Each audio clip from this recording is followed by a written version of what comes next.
Welcome back to Fishing Without Bait, a lifetime without definitive expectations, where the only entrance fee is the honesty, open-mindedness, and willingness to try.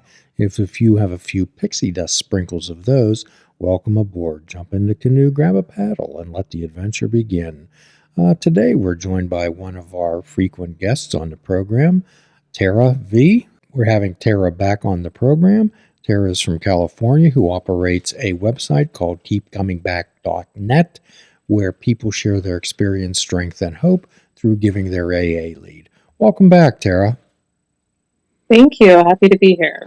So tell us where you're at and tell us about the concept for people who don't know what keepcomingback.net is. Yeah, so those are two big questions.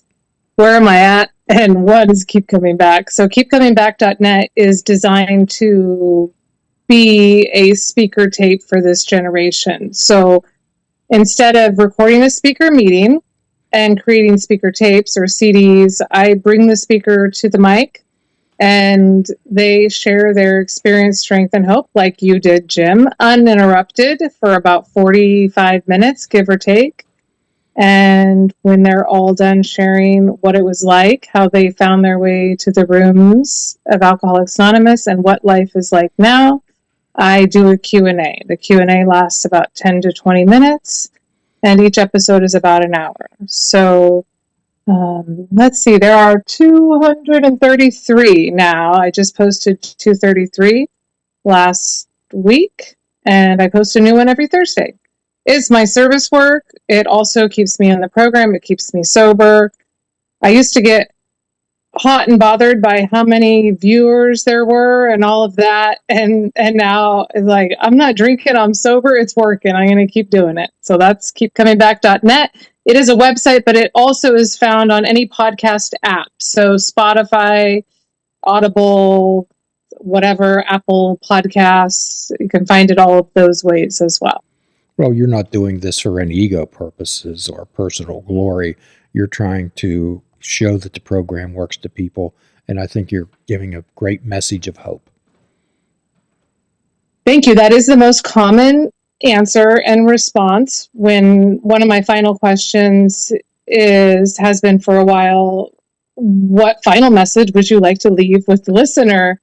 And it's often, more times than not, a message of hope. Just there is hope. As simple as that. There is hope. It's easy to forget, even with some sobriety under my belt. It's really easy to forget. Well, we always want to keep fresh. We always want to remain green and teachable. By the way, for anybody who hasn't seen any of the Instagram, we're on Instagram at Fishing Without Bait. And Tara has been a frequent contributor to the shorts, and it's getting a lot of views. Have you got any comments on those, Tara? Oh, I cannot stand watching myself. I've gotten used to listening to my voice because I do my own edits now, but visually I have not found any sort of enjoyment in that, but I'll keep coming back. Well, one of the reasons why we keep boosting those reels is that I think that you have a passionate, powerful message, which I'm hoping that people can really get into their lives. And you have such a fundamental understanding of recovery and can convey that so well in language that people can understand. That's very kind of you to say. Well, it's the truth. If I thought you were a bag of rusty nails, I would gently get around to telling you so. So there's some of the things that I wanted to go over with you tonight and get your thoughts on that I think others might be interested in. And one of the concepts and one of the deeper dives into 12-step philosophy is the concept that we only share things. We're not given things and we don't own anything, that we only share them. How do you feel about that working with the 12-step world? That we don't own things? We only share them. Things are only shared with us. Can you give me an example? Well, when people come into our lives, they're shared with us. We don't own them. Oh, okay. All right. Yeah. Isn't that the truth? I have 3 boys, and they were the last thing that I surrendered to my higher power because I just could not trust anybody or anything else with them and their safety. But I don't know that I can relate it to anything besides my children, to be honest. So I don't own them, and I get them for whatever. I'm hesitating because I feel like where I'm going with this is very jinxy. What is another example besides people that we don't own? Well, friends, cars, possessions, material possessions, and that's another thing that I wanted to discuss with you about getting rid of the Okay. burden of material No, possessions. But the concept that when something is shared with us, we have a tendency to be more appreciative of it and to take better care of it when something's only shared with us. So, if for friendships, for relationships, for any type of material goods, pets, when they're only shared with us, I think we appreciate them more and take better care of them. I think that's a really good point. I don't know that I would have ever gotten to that conclusion in this answer here.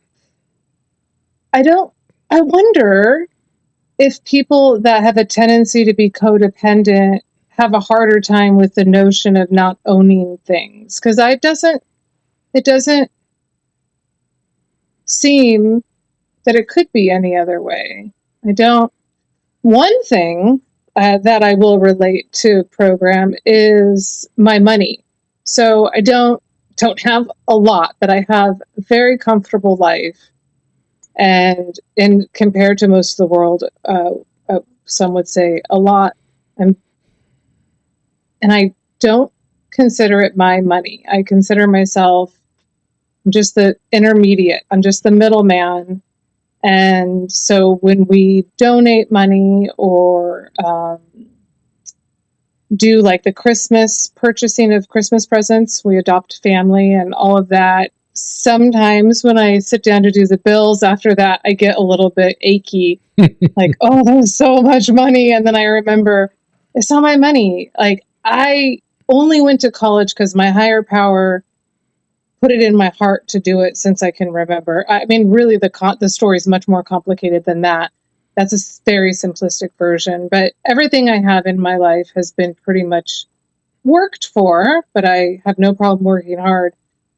But also, more so, just handed to me, opportunity after opportunity. So I couldn't possibly take credit for the money being mine. So I'm not naturally a greedy or selfish person unless it comes to my time, because sometimes I need alone time and I can be a little bit selfish about my alone time. Well, that concept was passed on to me by a longtime sponsor a few years ago. And we get that from the Native Americans concept that we don't own the earth, we're only stewards of it. And a good example of that is when Peter Stuyvesant, they had this fantastic deal where they bought Manhattan for $24 worth of beads. And the only reason that happened, Tara, was that the Native Americans had no conception that land could be bought or sold. Mm. Only shared. And they were in for a big surprise when they came back to go on the land, and they were refused entry. They were stunned, baffled, which That's is, making me awfully sad. yes, that is sad. So when we only share things, we realize it's shared with us. I think we're more appreciative of it, and that's a real good concept. So another thing that I wanted to discuss with you is a concept of fear. In the big book, it says that fear is a corroding thread that goes through our lives. I want perhaps if you could share whatever you're comfortable with about some of the fears in your life and how being in the program helped you deal with those fears? I think the easy answer would be the relationship that I have developed and am continuing to develop with my higher power is fundamental to battling fear. And the way that I was taught in the rooms, or I may have even said this in a previous episode, but this idea that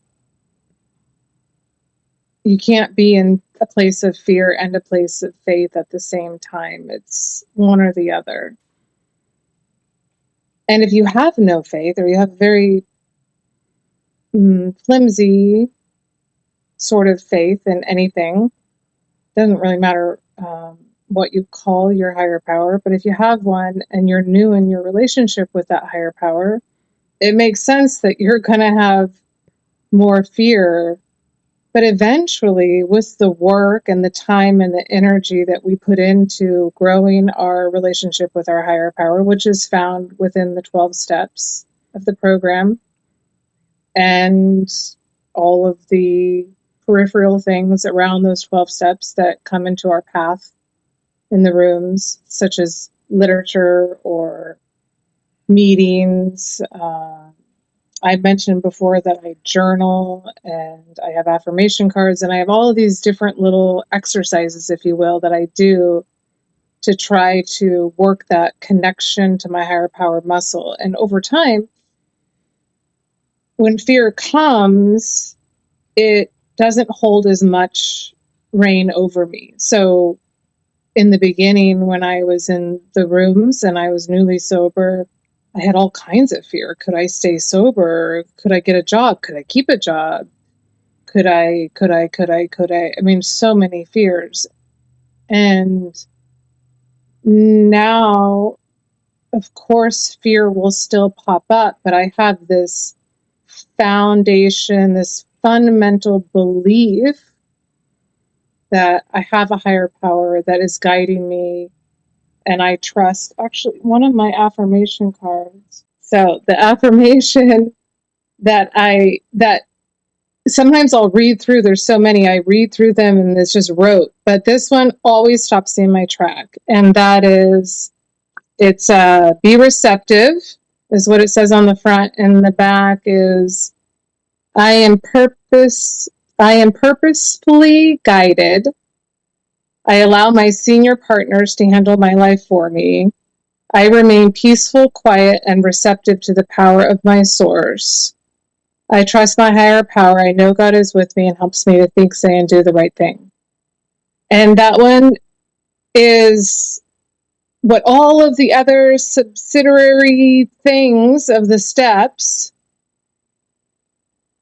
that is the one that is what they feed. They feed those that I just read. They feed this belief that I am purposefully guided. They feed this, I don't know if I'd call it a belief. I think I'm perhaps edging towards knowing. But sometimes it is still just a belief because I'm human. But, I allow my senior partners to handle my life for me. I get up and say, okay, what's on the agenda for today? And how can I be of service? And that works for me.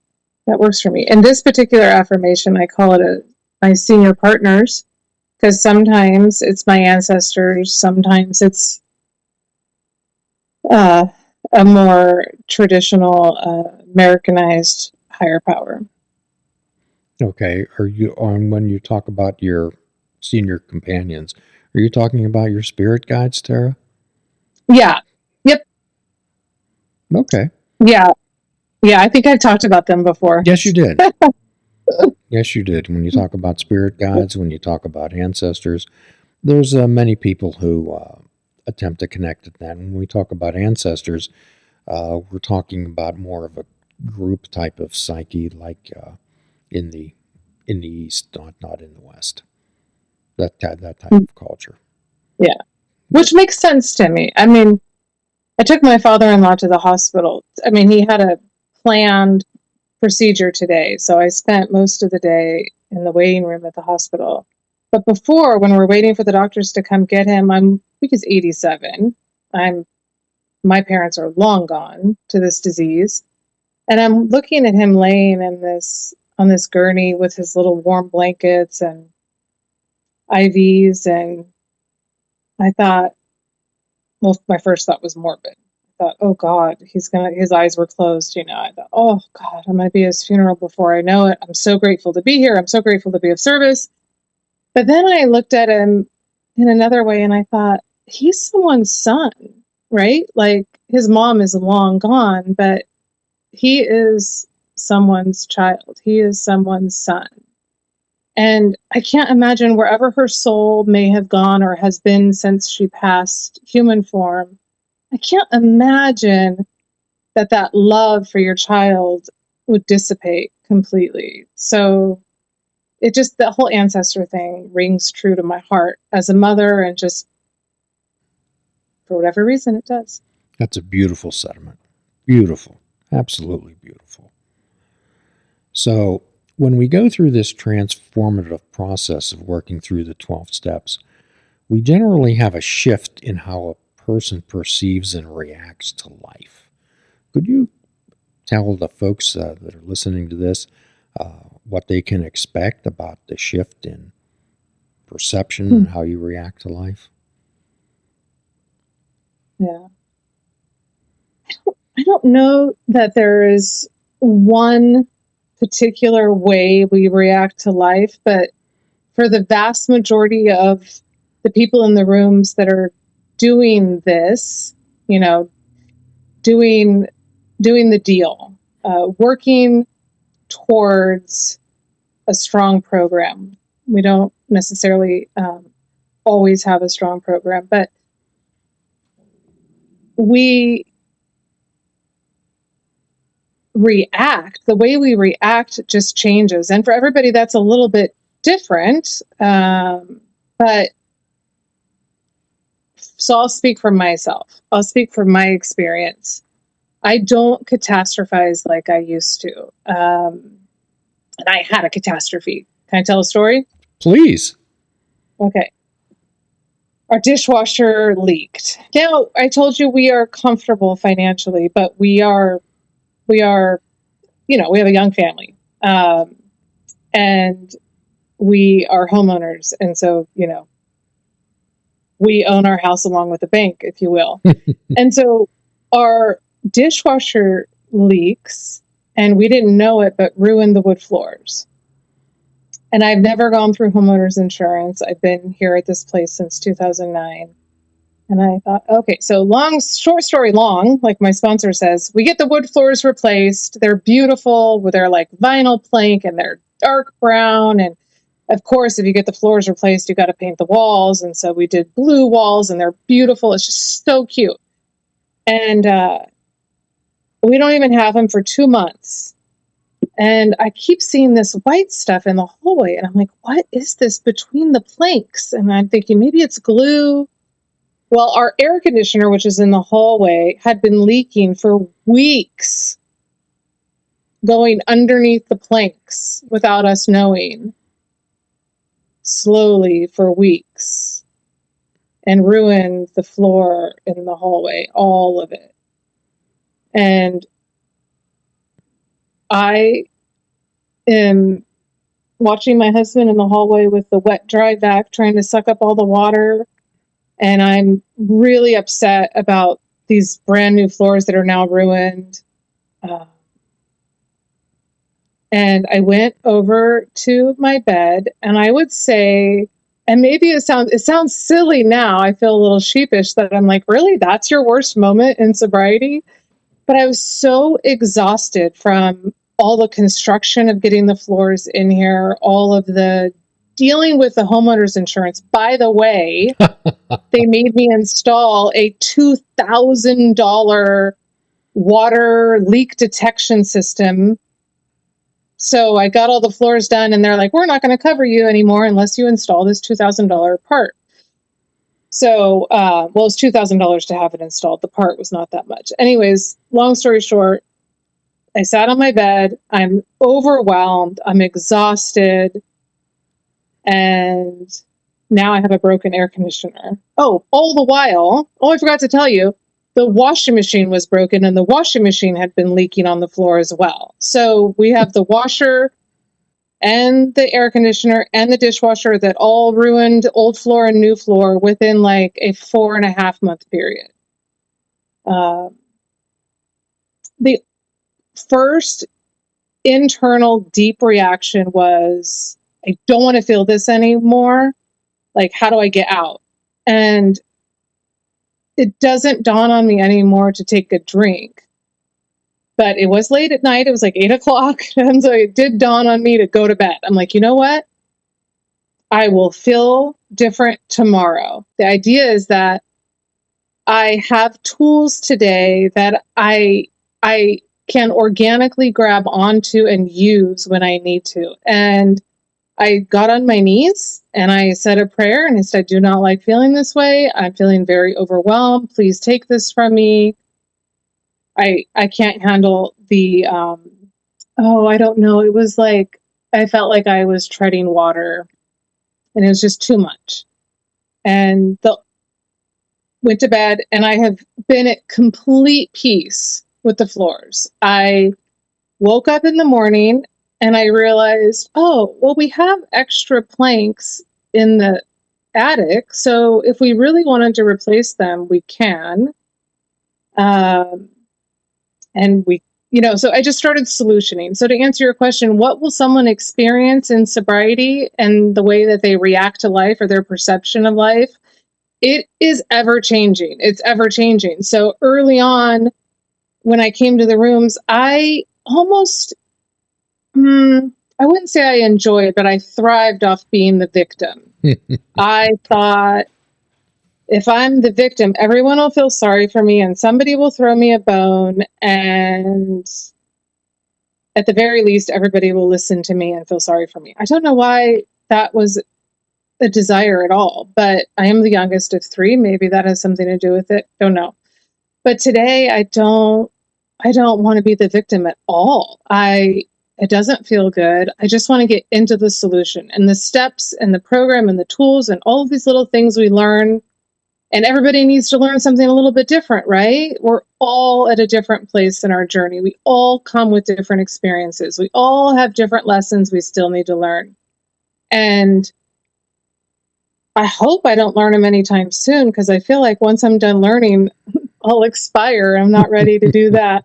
So depending on what any individual needs to learn, they'll get it from the rooms, from the meetings, from the steps, from working the steps, from being of service, from all the things. The whole package delivers to us whatever it is we need. This is what I believe. And I watched it. I go to small meetings. So my home group, we had 9 people last week, and that's like a lot of people. So we hear from each other every single week. And when you hear from each other over the years, I think I've said this before too on here, is you really get to watch other people change. They learn what they needed to learn. And it's dawning on me now that maybe everything that all of us are learning is just how to be a little bit more humble. As a reminder, we'll be coming back next week for our continuing conversation with Tara from www.keepcomingback.net and a free prescription. Fruits, nuts, and vegetables. Unplug your television and take out fishing. And for a truly mindful experience, we suggest that you fish without bait. Please do a kindness for another, and please do a kindness for yourself. Please forgive yourself and forgive another. If we're all not God's children, then none of us are. Till all are free, none are free. Namaste. Please check out our website at fishingwithoutbait.com, where you can listen to the show, comment on our discussions, and find out where you can subscribe to our podcast. If you're interested in flying the colors of Fishing Without Bait, click the shop icon on our website. We have clothing, mugs, cell phone cases, and so much more. Show the world that you fish without bait. This show is a member of the Sorgatron Media Podcast Network. Find out more at sorgatronmedia.com.